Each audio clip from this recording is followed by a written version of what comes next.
In today's video, we're going to talk about a 2025 outlook when it comes to the market and what should you be looking to do with your investments during this time. And so we're going to use Vanguard's study. We're going to use some data here. We're going to show you basically what we're seeing, what the experts are seeing, and hopefully this can help you as you make decisions moving forward. Joe knows taxes. Joe knows the market. Joe knows Social Security. Joe knows income planning. Joe knows pickleball? No. This is Joe Knows Retirement.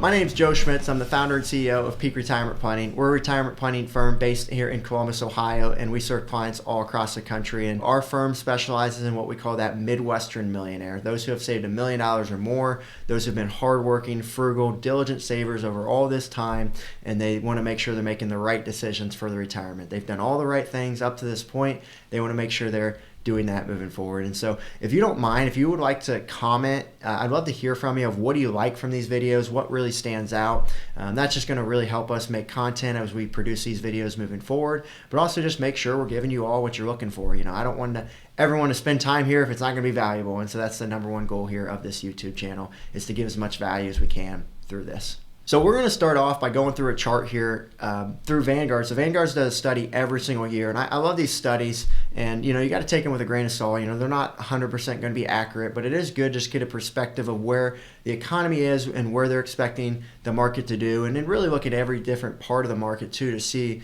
what that could look like moving forward. And so I'm going to show them on the screen here their projections of what they're expecting for, you know, specifically equities over a 10-year period. And note, you'll see here in their disclosure here that, you know, the more extreme returns are possible, right? So this isn't saying that this is what it's going to do. It's just what they're giving an idea of what they could expect. And as you know, we can't make decisions off of this. We're not trying to day trade here, but this does give perspective of where we're at and where we could go. And just understanding that the past, like we've seen 2 straight years of 20+ returns, we may be a little spoiled. We need to understand that what always goes up has to come down. And so we just have to be aware as we plan our retirement, not thinking just in a 2 months, you know, or 12 month, but thinking long term as we look at this. So just make sure you're considering that as we go through these numbers. But there is a story to be told, and there is something that we can gain from this, obviously.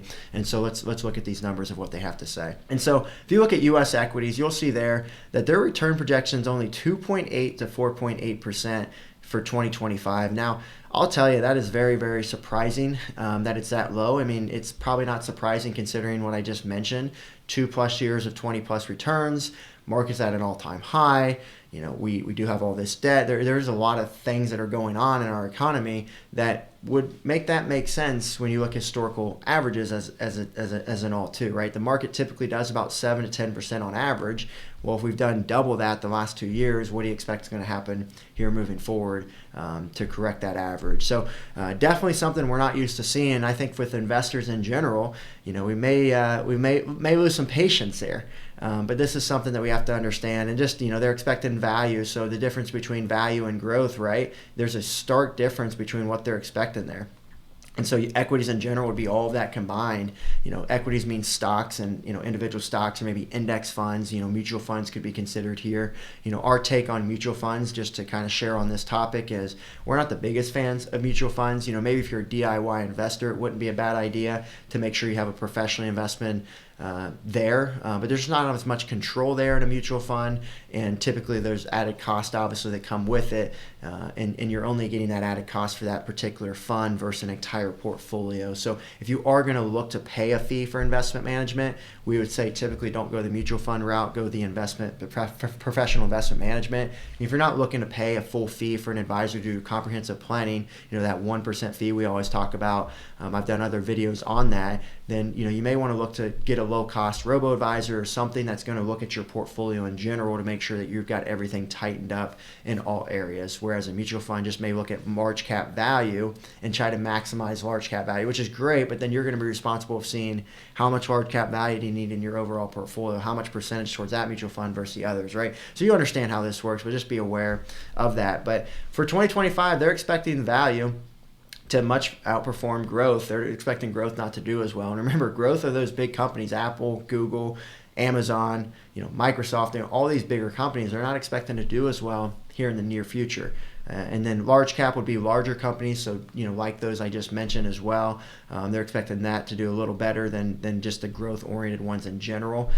So growth could also consist of the investments that are Amazon before they're Amazon, a little more aggressive, and that's what the small cap's going to tell us too, that has a little better outlook as well. So, REITs would be real estate investment trusts. So that's, projected to do about 3.8 to 5.8. And then you can see in the bottom three there, it looks like international could have some success here as well. So that could be something that maybe, higher weighted towards international versus, U.S. That's something that in the past years, us, particularly we've been more overweighted towards U.S. and international, but you can see how trends change year after year.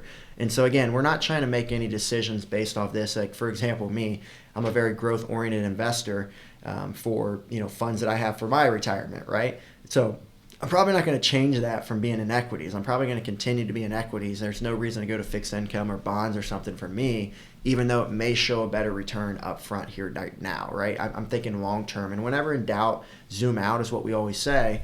But if you're in retirement, then this may be a different story where maybe you look to overweight more towards one way or the other, based on what we're seeing here.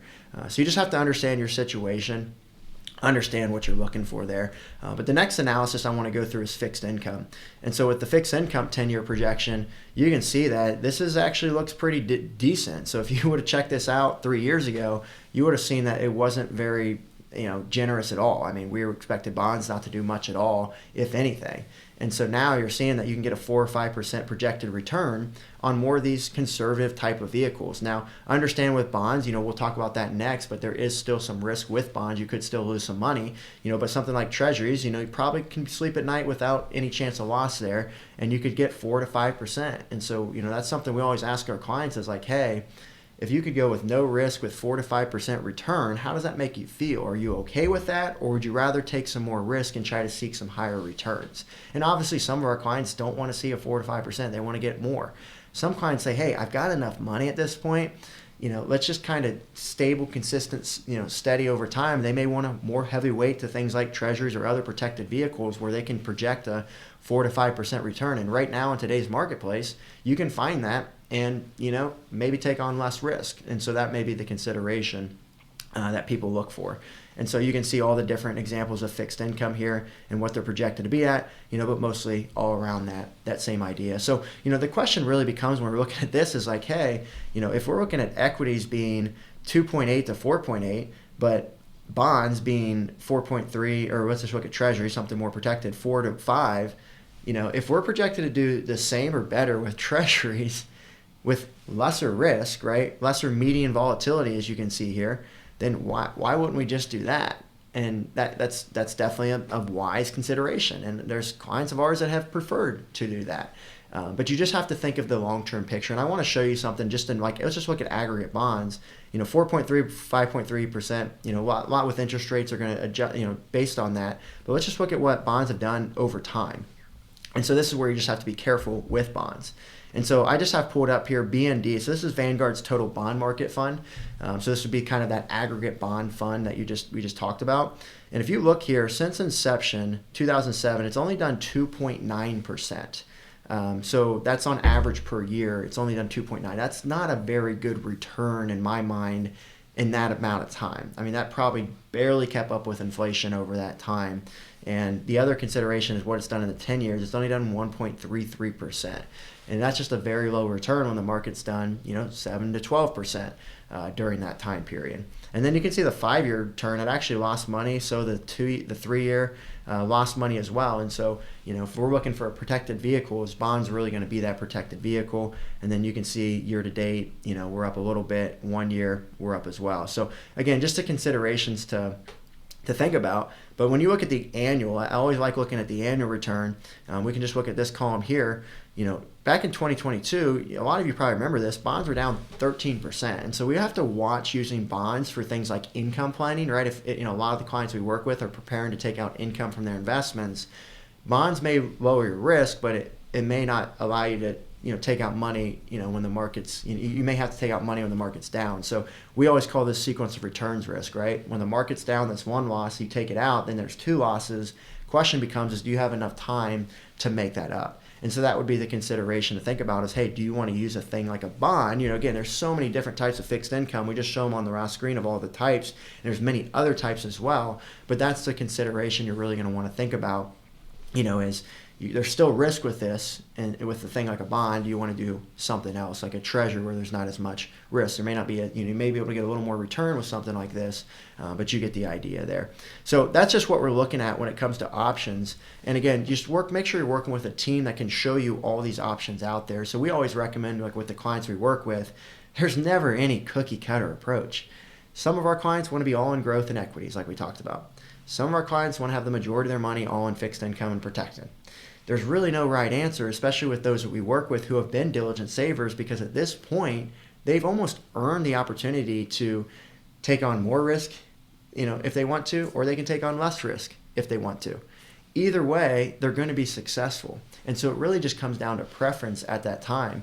But a lot of our clients are just considering, they're like, hey, if I have enough money at this point, do I really want a bigger barn? Or do I just want to make sure my house is really steady and there and ensures I got everything I need in retirement, safe, secure, stable over time? Or do I want to try to get the bigger barn so I can give more or spend more, or whatever the case may be? There's no right or wrong answer here.